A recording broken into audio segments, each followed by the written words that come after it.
he would drop dead and have to be pulled out before the mercy seat. It takes a clean cup for us to pour our drink, so why wouldn't the Almighty want us to be clean so that he could pour his spirit?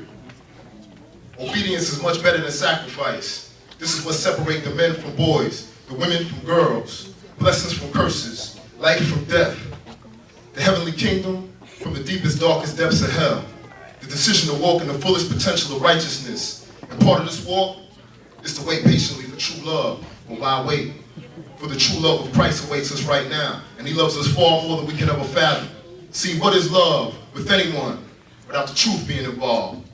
And what is love without understanding how to truly love? Unconditionally, the way the Most High does. Many times relationships end up in an unequally yoked disaster. Gold digging divorces, extramarital affairs, custody tug-of-war, baby papa trauma. The lack of mutual application of scriptural principles allows the relentless foothold of Satan and the desires of flesh to run amok. The world is totally bewildered by abstinence. Abstinence? That's mind-boggling. Look around and take a good glimpse at our society. Satan has bamboozled most of us into thinking that this is impossible. Sex is fun. It sells. It's an addiction. It's casual. It's fashion. It's an uncontrollable passion.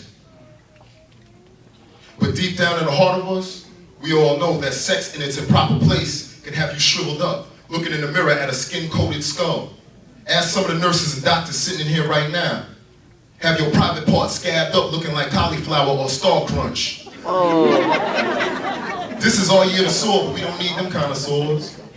Have you with a baby that can connect you to a cursed family, so in not being sure before conception, you decide to terminate the pregnancy, becoming more cursed than that family.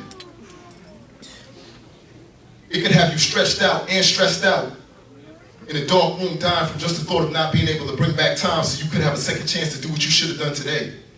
Here's where the fork in the road lies. On one side is instantaneous gratification, feeble, impulsive attempts at shallow relationships where everything is a game and everyone is a player.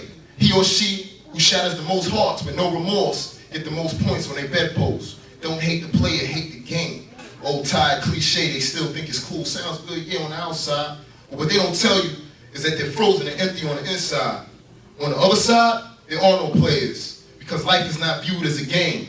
Life is seen as a miraculous manifestation of the Almighty's thoughts and dreams. And who knows how long ago we came to his mind. But for us just to be in his thoughts and to now exist makes life and death magnificent. Simply because there's meaning. And he left his meaning in his scriptures. And in it, sex is in its purposeful place. With one beautiful person to become one with. He has chosen for you the best person that can give you a physical glimpse of how he loves. A physical glimpse of Christ's marriage to the body. In Genesis it says Adam knew Eve. Knew meaning physical intimacy, which is a glimpse of how intimate he wants us to know him. Now the choice is ours. Those of you who are not sure if you will be able to fulfill this vow, let me remind you that a vow with the Most High is not to be taken lightly.